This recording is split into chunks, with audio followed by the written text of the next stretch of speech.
The craving is to have your truth validated. Okay, so you have your truth that this person is doing a lot of damage and that the reason you're suffering emotionally is because of this person. That is your truth. And you deeply understand that and know that. There's a craving for that truth to be proven. And that comes from the fact that your truth has always been denied and invalidated. So you have, if this relationship has been going on for a long time, you have years of invalidated truth that needs to be accepted and proven. Here's the thing though. Here's the mistake that probably everyone makes in the beginning. And then as we learn, we start shifting, what we're doing and we come out of this mistake. But the first thing people do when they have this craving, the first thing they do is try to prove their truth to the toxic person or to people that are in their life at that moment. And it's understandable.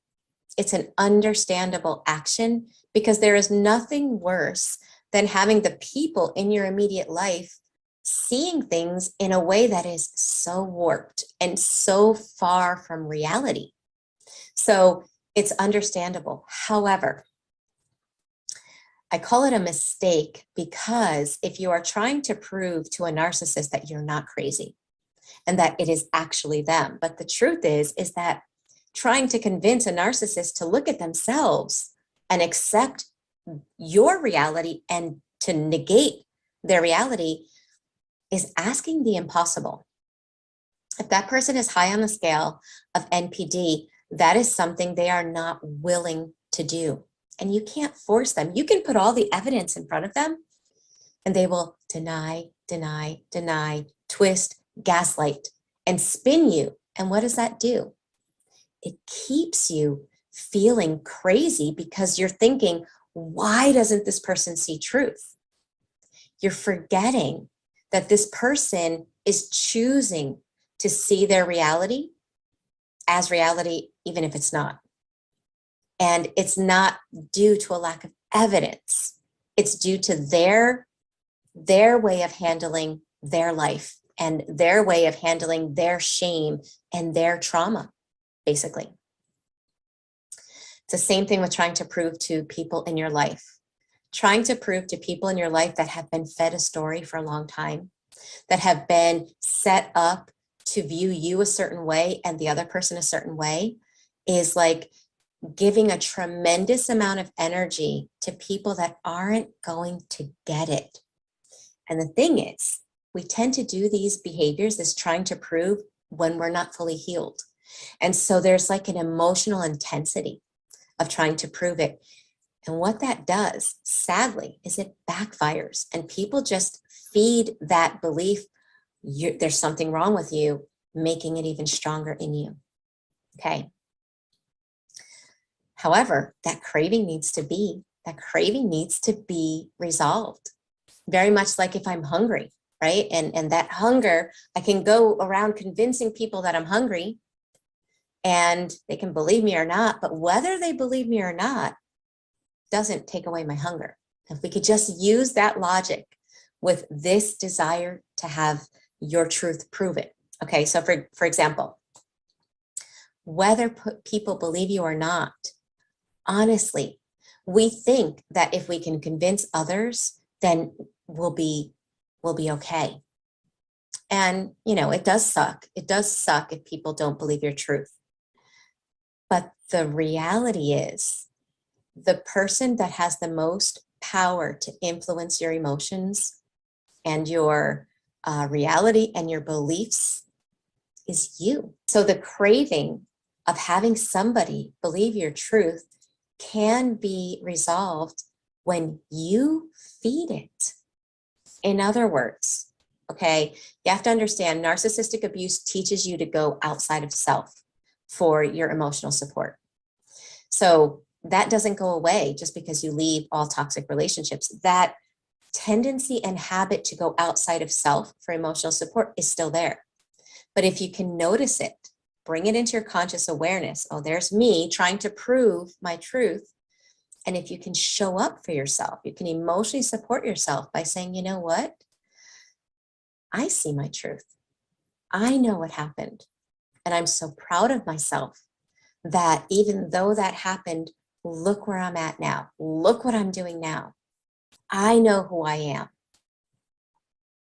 When you can shift into resourcing from within, then that craving to prove will be satisfied. Just like my hunger, if I feed myself, then that hunger is satisfied. Satisfy that craving by reminding yourself that you know your truth.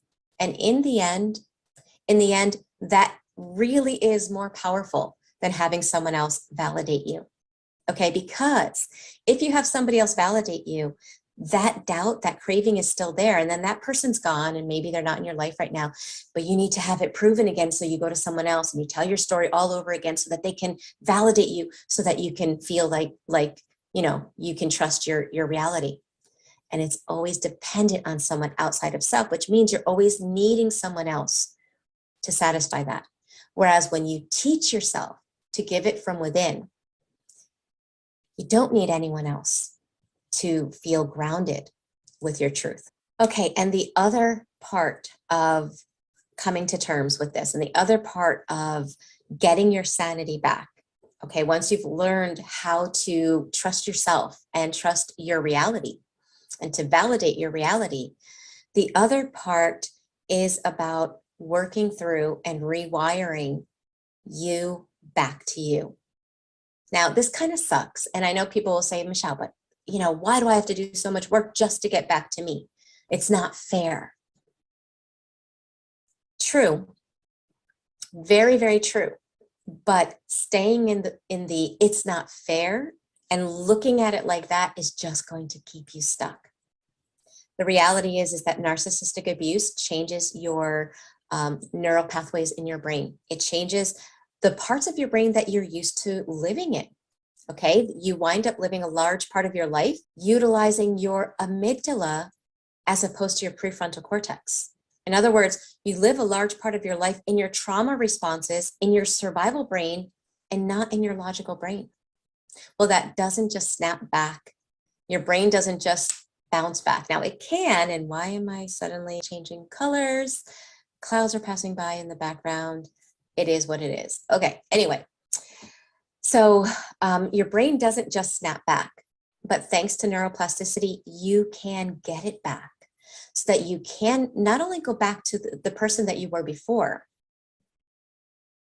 but with what you've learned and what you've gone through, you can experience what's known as post-traumatic growth, where you aren't just who you were before, but you are a better and more powerful version of you.